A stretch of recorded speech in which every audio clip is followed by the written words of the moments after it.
இளைஞர்களுக்கும் இடமில்லை, திமுகவில் எளியவர்களுக்கும் இடமில்லை என்ற சிந்தாந்தை திமுக கடைபிடித்து வருவதால் திமுகவுடன் இனி பயணிக்க முடியாது என்று அக்கட்சியிலிருந்து வெளியேறுவதாக திமுக கவுன்சிலர் கோவை பாபு பரபரப்பு பேட்டி.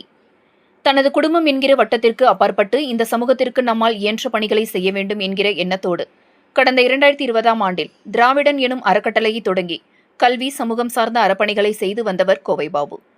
தனது பொது பணிகளை இன்னும் விரிவாக செய்யலாம் என்கின்ற எண்ணத்தோடும் ஆசையோடும் திராவிட முன்னேற்றக் கழகத்தில் இணைந்து பணியாற்ற விரும்பி கட்சியில் இணைந்துள்ளார். இவருக்கு திமுக அயலக அணி கோவை வடக்கு மாவட்ட அமைப்பாளர் என்ற பொறுப்பை திமுக அரசு வழங்கியதுடன் நடைபெற்று நிறைவு பெற்ற கவுன்சிலர் தேர்தலில் வார்டு எண் 22இல் வெற்றி பெற்று தற்போது வரை திமுக கவுன்சிலராக இருந்து வருகிறார்.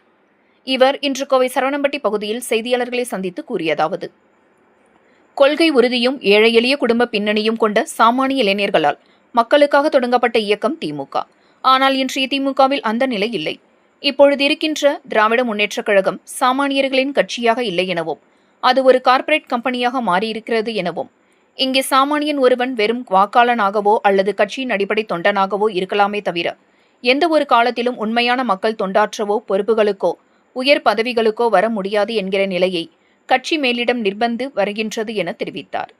மேலும் தான் ஒரு வார்டு கவுன்சிலர், மாவட்ட அளவில் கட்சியின் அயலக அணி செயலாளர். ஆனால் எனக்காக தேர்தல் பணியாற்றியவர்களுக்கு, என்னை நம்பி திமுகவில் சேர்ந்து கட்சி பணி செய்கிறவர்களுக்கு கூட இந்த கவுன்சிலர் பதவியும் கட்சி பதவியும் வைத்து ஒரு வீட்டு வரி ரசீதை கூட கட்சி நிதி இல்லாமல் செய்ய முடியவில்லை என்று வேதனை தெரிவித்தார்.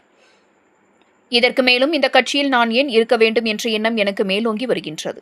எனவே கட்சியிலிருந்துதான் விலகுவதாக தெரிவித்தார்.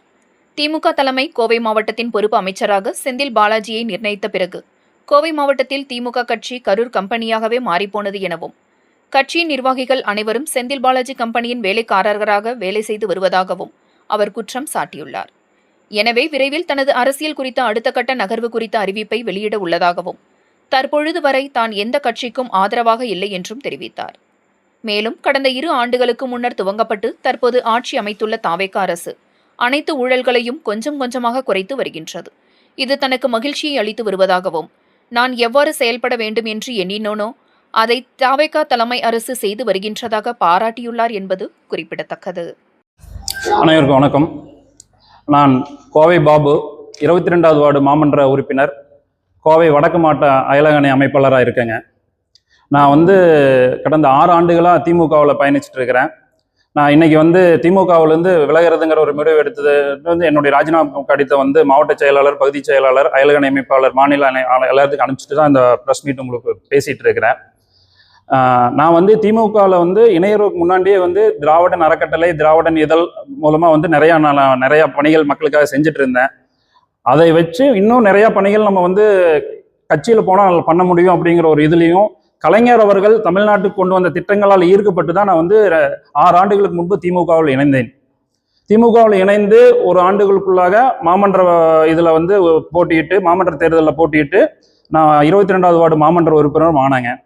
ஆனால் நான் 22வது மாவட்ட உறுப்பினர் ஆனதுக்கப்புறம் தான் எனக்கு தெரிஞ்சது, நம்ம கட்சி வேற, சிஸ்டம் வேற. இந்த திமுக ஆட்சி வச்சு நம்ம மக்களுக்கு எதுவுமே நல்லா பண்ண முடியாது அப்படிங்கிறத நான் தெளிவாக உணர்ந்தேன். நான் மட்டும் இல்லை, போட்டியிட்டு ஜெயிச்ச எல்லா கவுன்சிலர்களும் அதை அப்போதான் ஃபீல் பண்ணாங்க. காரணம் என்னன்னு பார்த்தீங்கன்னா, ஒரு 4-5 மாதங்கள் எந்த திட்டமே நடைபெறல. அதுக்கப்புறம் பார்த்தீங்கன்னா, எந்த ஒரு ஃபைல் போனாலும், எது ஒரு டெண்டர் எதுனாலும் அதுக்கு பார்ட்டி ஃபண்ட் கொடுத்தா தான் நம்ம அந்த திட்டத்தை அவங்க செயல்படுத்த முடிகிற நிலையில் இருந்தாங்க. நீங்கள் எனி ஒன் ரோடு கான்ட்ராக்ட் ஆகட்டுங்க, சாதாரண பூங்கா கான்ட்ராக்டில் இருந்து பெரிய பெரிய கான்ட்ராக்ட் வரைக்கும் மாநகராட்சியில் பார்ட்டி ஃபண்ட் கொடுக்கணுங்க. இந்த பார்ட்டி ஃபண்ட் கொடுத்தா தான் எந்த டெண்டருமே இவங்க சாங்ஷன் பண்ணுவாங்க. அந்த கண்டிஷனில் தான் போயிட்டு இருந்தது.